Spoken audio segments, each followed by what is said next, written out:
अच्छा, यहाँ पे ना सबसे पहले मैं अपना नाम बता देती हूँ कि ये मेरी रिपोर्ट है। कुछ प्राइवेसी पर्पस से के हिसाब से मैंने सब कुछ यहाँ पे हाइड कर रखा है, क्योंकि मैं वो चीज़ें यहाँ डिक्लेयर नहीं कर सकती। हॉस्पिटल की जो प्राइवेसी होती है, सो उनकी इन्फॉर्मेशन मैं नहीं दे सकती यहाँ पे। तो ये मेरा नाम है और चलिए हम रिपोर्ट को रिव्यू करते हैं यहाँ पे। तो यहाँ पे आप देख सकते हो डेट है 4/12/24, जो अप्रैल 12 को मेरा लैब हुआ था, which is on Friday, last Friday. और डॉक्टर अपॉइंटमेंट दिस वीक थी, विच इज़ टुडे।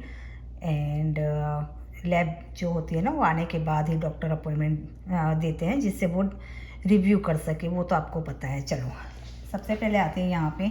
ये सारी लैब मैं नहीं रिव्यू करूँगी, क्योंकि हम डॉक्टर तो हैं नहीं। इन सारे की मीनिंग हमें खुद को पता होता है, सबको पता होता है, लेकिन इतना इम्पोर्टेंट है और नहीं भी है। चलिए हीमोग्लोबिन पे आते हैं। सबसे पहले यहाँ पे आप देख सकते हो हीमोग्लोबिन मेरा थोड़ा सा लो ही रहता है।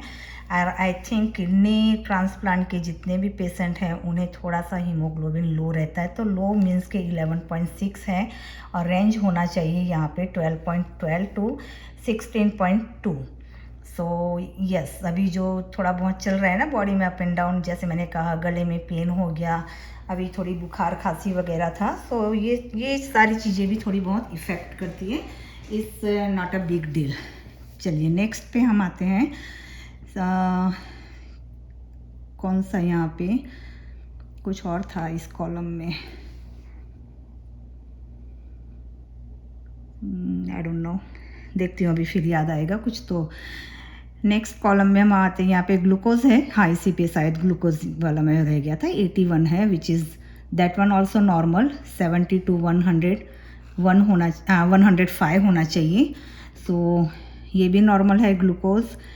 क्रिएटिनाइन, जो हमारा सबसे ज़्यादा पूछे जाना वाला क्वेश्चन होता है मेरे चैनल पे कि आपकी क्रिएटिन कितनी है, एंड प्रोटीन का भी होता है। वो अगर इसमें मेंशन किया, कि कुछ लैब इसमें लैब किए गए हैं लेकिन इसमें मेंशन नहीं किया गया है, जैसे कि साइक्लोस्पोरिन लेवल। मैंने आप लोगों को बताया था ना कि मेरा जो गले का है, ENT डॉक्टर ने मुझे साइक्लोस्पोरिन लेवल पूछा था। तब मैंने डॉक्टर के ऑफिस में फ़ोन किया, तब उन्होंने मुझे वर्बली बताया कि 98 है मेरा साइक्लोस्पोरिन लेवल। तो अभी हम लोगों ने उनको फ़ोन किया है कि इतना लेवल है। और मैंने अपनी ट्रांसप्लांट टीम है जो विच इज़ एटलांटा मेन है मेरे नेफ्रोलॉजी, जिन्होंने मेरी ट्रांसप्लांट की थी, और वो पूरी एक टीम वर्क है। उनके अंडर जितने काम करते हैं डॉक्टर्स वगैरह, सब ऑब्जर्व करते हैं अपने पेशेंट को। सो उनको भी मैंने मैसेज किया है पोर्टर थ्रू। तो देखती हूँ उनका क्या आ रहा है। 98 विच इज़ मुझे लग रहा है कि थोड़ा सा हायर साइड है। मेरा नॉर्मली 86 to 87 रहता है साइक्लोस्पोरिन लेवल। सो ये दोनों तरफ से मुझे देखती हूँ क्या आंसर आ रहा है। एक तो हो गया ENT का और एक हो गया मेरी ट्रांसप्लांट टीम की तरफ से। सो क्रिएटिनाइन आप देख सकते हो 1.1 है यहाँ पे, और अभी एज के हिसाब से यहाँ रेंज होना चाहिए 0.6 to 1.2, तो वो भी नॉर्मल है, सही हो गया ये। बर्न क्रिएटिन जो होता है वो है 23.1, और इसकी रेंज यहाँ पे नहीं लिखी है इन्होंने, आई डोंट नो व्हाई। सो इसकी रेंज नहीं लिखी यहाँ पे। शायद मेरे पास पुरानी अगर लैब होगी तो मैं आपको बता दूंगी, और आपको तो वो सारी चीज़ें तो पता ही हैं। ये जस्ट मैं अपनी लैब रिव्यू कर रही हूँ। सोडियम हो गया 139, और इसकी रेंज होनी चाहिए 136 to 145। सोडियम का मैंने आपको बताया था कि मेरा लो चल रहा था कितने टाइम से, लास्ट 1 ईयर से मेरा लो चल रहा था, विच इज़ अब वो नॉर्मल आ गया है। आप देख सकते हो कोई भी दवाई मैंने नहीं ली, यहाँ कोई दवाई स्टार्ट नहीं की थी। डॉक्टर ने, मैंने आपको ये भी मेंशन किया था, डॉक्टर ने मुझे प्रिस्क्राइब की थी, लेकिन मैंने मना कर दिया था कि let me see what I can do from my side. So I think I did good. So यहाँ पे 139 सोडियम है। पोटेशियम आ गया मेन, जो मेरा सबसे बड़ा कंसर्न यहाँ पे सोडियम एंड पोटेशियम का था। इस बार मैंने आपको बताया भी था WBC, ये 3 का मेरा था। तो देखती हूँ WBC इसमें मेंशन किया है कि नहीं, लेकिन डॉक्टर को मैंने पूछा तो उन्होंने कहा कि हाँ वो भी नॉर्मल है। सो यहाँ पे अगर कहीं मेंशन किया होगा तो मैं आपको बता दूँगी। तो सोडियम हो गया 139, सो आई मीन सॉरी पोटेशियम हो गया 4.5 और इसकी रेंज होनी चाहिए 3.5 टू 5.1 और मेरा 5 आ रहा था कितने टाइम से ना सोडियम पोटेशियम मेरा 5 आ रहा था। सो अभी हो रहा है 4.5। सो आई एम सो हैप्पी। जैसे मैंने आपको कहा था ना क्रैनबेरी का मैंने बताया था, वो मैं ज़्यादा यूज़ कर रही हूँ हर फूड में इंस्टेड ऑफ टमेटो। हाँ, कभी कभार टमेटो यूज़ हो भी जाता है, ऐसा नहीं है कि कम्प्लीटली, लेकिन मेजॉरिटी में मैं अभी क्रैनबेरी का ज़्यादा यूज़ कर रही हूँ, जो which is really helpful for me. चलिए नेक्स्ट है क्लोराइन वगैरह, तो चलो CO2। कैल्शियम भी हमारे लिए बहुत मायने रखता है, क्योंकि कैल्शियम भी बिल्डअप होना वो भी एक किडनी फेलर की तरफ जाता है। सो 9.6 ये भी नॉर्मल है। 8.6 टू 10.3 होना चाहिए। एल्बनी हो गया, फॉस्फोरस लेवल हो गया 4.4 है और उसका रेंज होना चाहिए 3.5 टू 5.2। आप लोग कई बार पूछते हो कि आप दूध पी लेते हो। सुबह मैं दूध पीती हूँ, आप सबको पता है, मेरी प्रेडनिजोन दूध के साथ लेती हूँ, और विच इज़ फॉस्फोरस लेवल से थोड़ा सा हम डरते हैं, लेकिन हर बार मैं कहती हूँ हर चीज़ खानी चाहिए, लिमिट में खानी चाहिए। सो आप देख सकते हैं फॉस्फोरस लेवल भी मेरा सही आ रहा है। GFR मैं डॉक्टर को मेनली 3 चीज़ें ज़्यादा पूछती हूँ, क्रिएटिन एंड GFR।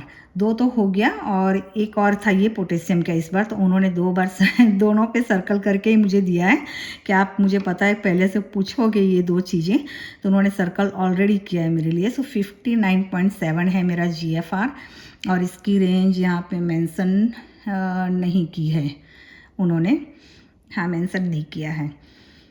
सो ये भी बहुत अच्छी चीज़ है, क्योंकि 59.7 ये भी, इससे भी अगर हायर में जा सकूँ तो विच इज़ रियली गुड। एक टाइम ऐसा था मेरा GFR 76-78 के राउंड घूम रहा था, लेकिन अभी लेटली 2 साल हो गए होंगे शायद, वो 50 एक बार तो 47 चला गया था। अभी लास्ट ईयर 47, लास्ट ईयर होगा शायद, मेरे ख्याल से लास्ट ईयर होगा, 47 चला गया था। So I was so worried that time. और उसका एक पूरा चार्ट दिया गया है, अगर 50 से लेस हो रहा है ना तो आपकी वो स्टेज क्या बोलते हैं इंडिकेट करती है किडनी कितनी परसेंटेज फंक्शन करती है। सो लेस देन 50 चला गया था। So which is this one is right now is good. I am happy by my age and by my kidney age.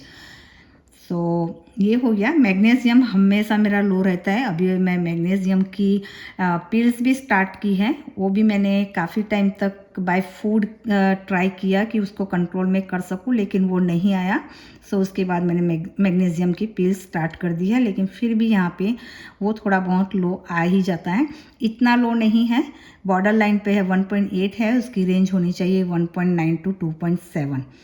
So ये भी एक हमारे लिए बहुत इम्पोर्टेंट है, मैग्नीशियम भी हमें लो नहीं आना चाहिए। हो गया ये। आयरन हो गया 1.6, इसकी रेंज होनी चाहिए 50 टू 212। सो ये भी एक बहुत ही अच्छी बात है कि आयरन भी बहुत अच्छे से आ रहा है। आप सब इसमें बहुत सारे मेरे कमेंट आते हैं कि आप दाल वगैरह प्रोटीन लेते नहीं हो, तो आपका आयरन जो है प्रोटीन लेवल किस तरह से मेंटेन होता है। तो मेरा संभाव मैं जो बाय फूड खाती हूँ, जिस हिसाब से मैंने अपने बॉडी के हिसाब से जो मैंने क्रिएट किया है, जो मुझे सूट करता है मेरी बॉडी को, उस हिसाब से मैंने कस्टमाइज़ किया है, उस हिसाब से सब कुछ यहाँ पे मेरे अकॉर्डिंग ठीक है, और डॉक्टर के अकॉर्डिंग तो बहुत ही अच्छा है। अच्छा, उसके बाद ये सारा कुछ तो नहीं करते हैं, चलिए पीछे जाते हैं, क्योंकि ये तो कुछ समझ से बाहर ही है हम लोगों के। अच्छा, यहाँ पे इतनी सारी चीज़ें तो नहीं हैं, जो भी है आपके साथ बता देती हूँ। विटामिन डी की रेंज है 35.8, इसकी रेंज कितनी होनी चाहिए यहाँ सब मेंशन किया है, आप देख सकते हो। अच्छा, ये हो गया। अब यूरिन का आ जाते हैं। यूरिन कलर येलो है, क्लियर है, क्लैरिटी में उन्होंने क्लियर लिखा है। Glucose negative, bilirubin negative, ketone negative, specific gravity 1005 है, और रेंज होनी चाहिए इसकी 1001 to 1035, which is also normal. And blood also negative, pH level जो है वो 5.5 है, वो थोड़ा सा हाई है, 5.0 टू 8 होना चाहिए, उसकी जगह थोड़ा सा हाई है। इसका रीज़न ये तो मेनली ये होता है एसिडिक बॉडी में कितनी है वो, और क्या बोलते हैं डिस्चार्ज, वो आप सबको पता है, ज़्यादा यहाँ मैं एक्सप्लेन नहीं करूँगी। सो उसे भी मुझे थोड़ा सा ध्यान रखना है। चलिए अब आते हैं, शायद इसके नीचे तो और कुछ नहीं है क्योंकि मैंने हाइड की है कुछ सिक्योरिटी पर्पस से। सो नेक्स्ट पेज देखती हूँ क्या है।